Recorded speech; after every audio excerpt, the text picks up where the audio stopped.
What? Confused by what my husband meant, he continued. Amber's family has many children, and it's going to be tough as they grow, right? Kevin will be leaving home soon, and such a big house will be too much for us. My confusion deepened. Wait, what do you mean?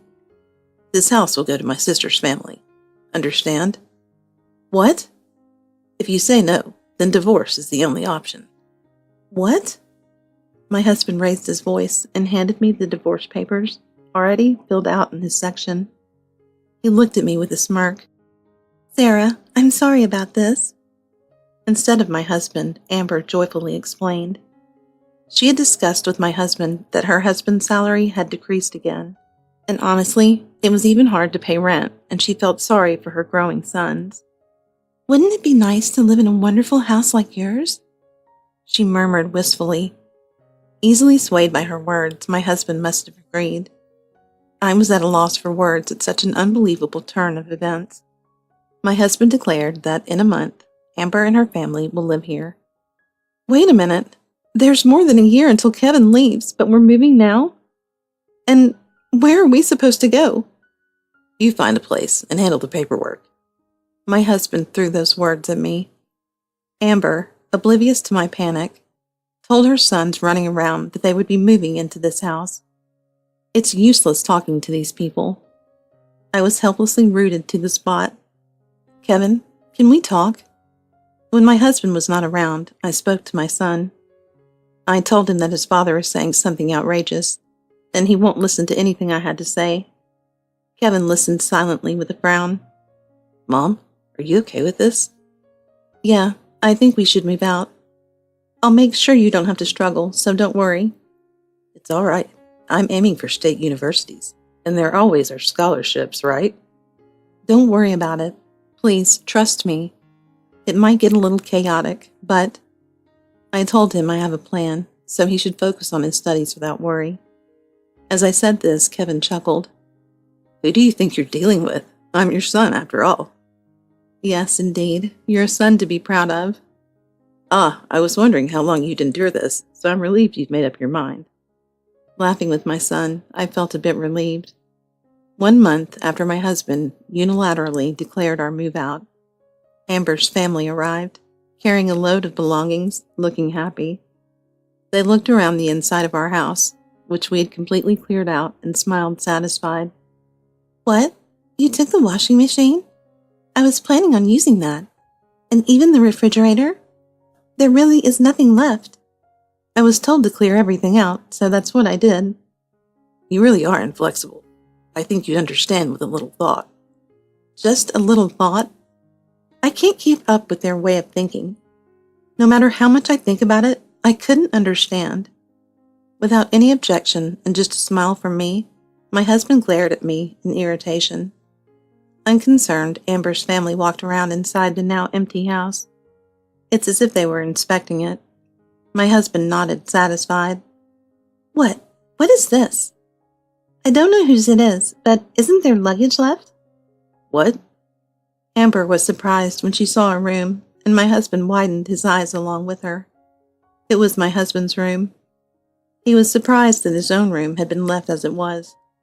What does this mean? What? I was told to clear out our stuff, so I moved mine and my son's. What? You and Amber are family, right? You care more about your sister than us, right? What are you talking about? Stop sulking. This isn't funny. We're just about to bring in Amber's stuff now. It seems like what I wanted to say didn't get through to my husband at all. Yes, of course. I'll live in a new home with my family. What? So you should live with yours, right here in this house. It seems he finally understood what I meant. My husband's face stiffened in surprise. Do you understand what you're saying? Amber, I don't know if he has told you about this, but I'll leave this for you.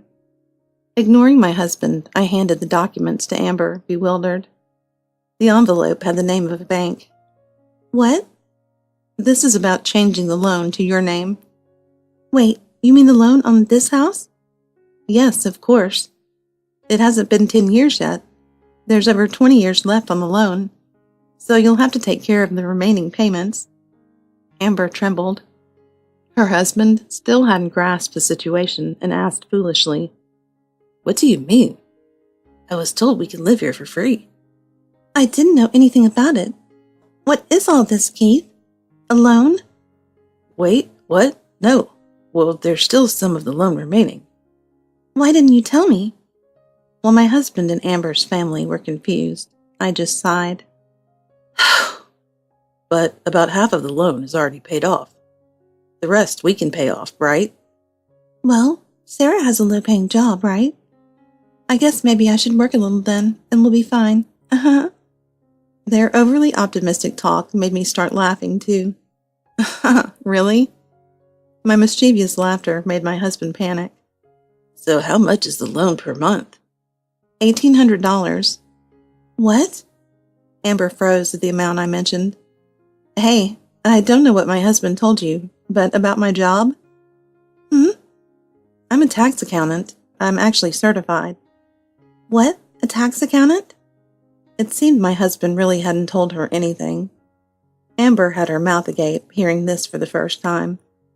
I knew that my husband disliked the fact that I, a certified tax accountant, earned a decent salary. He probably hated that I earned much more than him. So my vain and prideful husband would never admit that in front of others. "I haven't heard such a thing.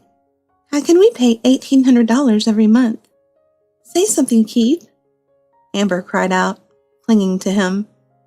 "Well, why don't you pay for them then?" I asked my husband. "What? Isn't she your precious family? You always told me to help her out. Why didn't you pay the loan for Amber?" When I suggested this, my husband, misunderstanding something, said, "Right, then you help too. Let's pay for Amber's house loan together." What a foolish husband. To think he would say that now, I was utterly astounded. Why have I been helping such a foolish man? No, because I'm not your family anymore. There's no reason for me to do anything for you. What? You gave me the divorce papers, didn't you? That if I refuse to help, it means divorce? No, that was...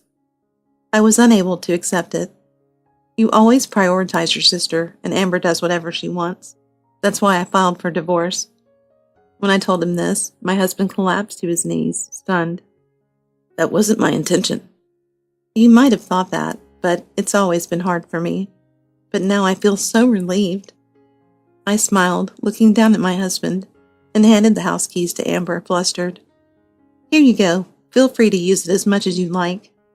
Afterward, Amber's family could not afford to pay the mortgage, and apparently had to give up on moving there. I didn't hear anything about a mortgage. It should be Keith who pays. Amber insisted on living in that house no matter what, but it was impossible. It was impossible for my ex-husband with his salary to cover both the mortgage for that house and his living expenses. My ex-husband, always too lenient on his sister, found that he could not give what he did not have. Despite being so close, this incident led to a fight and caused a split between the siblings. My ex-husband was apparently berated by Amber as useless. After moving out of the previous house, Amber's family was unable to afford a new apartment big enough for a family of 4. I heard they were living crammed in a cheap, small apartment. Surely the kids don't even have space to run around, let alone walk. And so my ex-husband has truly become alone. He tried to contact me and our son, but I completely ignored him. I then went through a lawyer to demand child support. The lump sum for child support was small, but I planned to use it for my son's university fund. To raise that money, it seems he had to sell that house. It doesn't matter to me anymore, though. My son and I had rented an apartment, and we were able to start a new life. I no longer have to witness my ex-husband spoiling his sister, nor suffer the repercussions. Life without Amber has been incredibly pleasant. Later, my son got into his dream university and started living alone not too far away. As for me, I have some good news. I was appointed as the head of a new office. I had been discussing launching this new office with the president for a while, and he had asked if I wanted to try running it.